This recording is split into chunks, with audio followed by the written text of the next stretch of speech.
आज के दौर में हर दूसरा व्यक्ति प्रॉपर्टी डीलर बना बैठा है। उनका उद्देश्य होता है आपको जमीन बेचना या प्रॉपर्टी बेचना और लाभ कमाना। लेकिन क्या आप जानते हैं कि जिस भूमि पर आप अपने सपनों का घर बनाना चाहते हैं, उसकी भी एक प्रकृति होती है।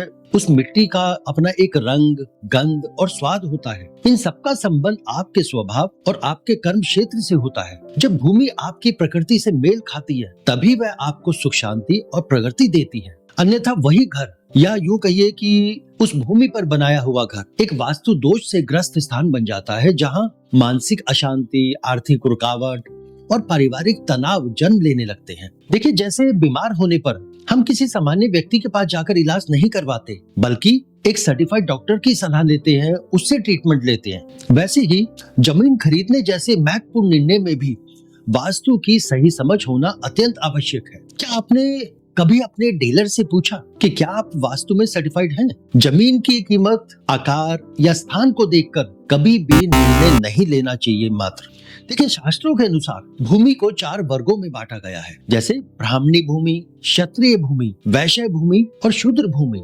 आप किसी को भी कोई भी भूमि या प्लॉट नहीं बेच सकते। ऐसे मान लीजिए कोई व्यक्ति धार्मिक प्रवृत्ति का है, जिसके विचार होते हैं कि उसे दूसरों का भला करना है, समाज में कुछ अच्छा योगदान देना है या मानवता के लिए कोई कार्य करना है, तो ऐसे व्यक्ति के लिए ब्राह्मणी भूमि, या यूं कहिए कि ब्राह्मणी माटी वाली भूमि वही उपयुक्त रहेगी। लेकिन यदि आप उसे गलती से क्षत्रिय भूमि बेच देते हैं, तो जैसे ही वह उस भूमि पर बनाए हुए घर में प्रवेश करेगा, वह मानसिक रूप से बेचैनी और अशांति महसूस करेगा। उसके भीतर वह शांति नहीं रहेगी जो उसके मूल भाव या उसके स्वभाव का हिस्सा थी, और यही वजह बनेगी कि उसकी पूरी विचारधारा उस घर में जाने के बाद बदलने लगेगी। पहले जो व्यक्ति समाज के लिए सोचता था, दूसरे की भलाई चाहता था, उनके बारे में सोचता था, वही अब कहने लगेगा मुझे दूसरों के बारे में नहीं सोचना, अब मुझे अपने बारे में भी सोचना चाहिए। मुझे समाज में ऊपर आना है, समाज में मेरा वर्चस्व होना चाहिए। यानी देखिए, भूमि केवल जमीन का टुकड़ा नहीं होती, वह उस घर में रहने वालों की सोच, भावनाएं और ऊर्जा तक को जो है प्रभावित करती है। इसलिए भूमि का चयन व्यक्ति की प्रकृति और उसके उद्देश्य के अनुसार होना चाहिए, अन्यथा वह स्थान उसके जीवन की दिशा ही जो है बदल सकता है, और अक्सर उल्टी दिशा में जो है वो लेके चला जाता है उसको।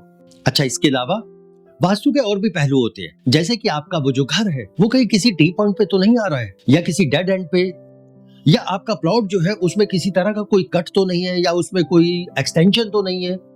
उसके साथ साथ प्रवेश द्वार, दिशाएं, ऐसी बहुत सारे जो है फैक्टर होते हैं जिनको समझना बहुत जरूरी है, और जिन्हें समझना एक वास्तु विशेषज्ञ का कार्य है, ना कि केवल एक सामान्य प्रॉपर्टी डीलर का। जब लोग बिना वास्तु जानकारी वाले डीलर से प्रॉपर्टी लेते हैं, तो बाद में उन्हें स्वास्थ्य समस्याएं, संबंधों में दरार और आर्थिक नुकसान झेलना पड़ता है। इसीलिए अगली बार जब आप जमीन या मकान लेने जाएं, पहला सवाल अपने प्रॉपर्टी डीलर से यह जरूर पूछें कि क्या आपने वास्तु का कोई सर्टिफाइड कोर्स किया है, क्या आपको वास्तु की पूरी नॉलेज है। यदि उत्तर हाँ है तो आप आगे बढ़े, और यदि नहीं है तो या तो ऐसे डीलर से दूरी बनाएं या किसी वास्तु विशेषज्ञ से सलाह अवश्य लें। याद रखिए, कहीं ऐसा ना हो कि आपकी सालों की कमाई एक गलत जमीन और अनुभव में बर्बाद हो जाए। लेकिन यदि आपका डीलर ही वास्तु सर्टिफाइड होगा, तो आपको एक ही व्यक्ति से सटीक प्रॉपर्टी की सलाह और वास्तु का समाधान दोनों मिल जाएंगे। देखिए, सही जमीन, सही समय और सही सलाह, यही आपके सपनों के घर को सुखद और सफल जीवन का आधार बनाती है। यदि आप भी वास्तु अनुकूल प्रॉपर्टी लेना चाहते हैं, तो किसी सर्टिफाइड वास्तु सलाहकार की राय लेना ना भूलें, क्योंकि देखिए, घर सिर्फ ईंट और सीमेंट का ढांचा नहीं, एक जीवंत ऊर्जा का केंद्र होता है। तो आज की वीडियो में केवल इतना ही। मिलते हैं हम अगले वीडियो में अगले शनिवार को, फिर से कुछ नई जानकारी लेकर, वास्तु के कुछ नए पहलू लेके। तब तक के लिए धन्यवाद।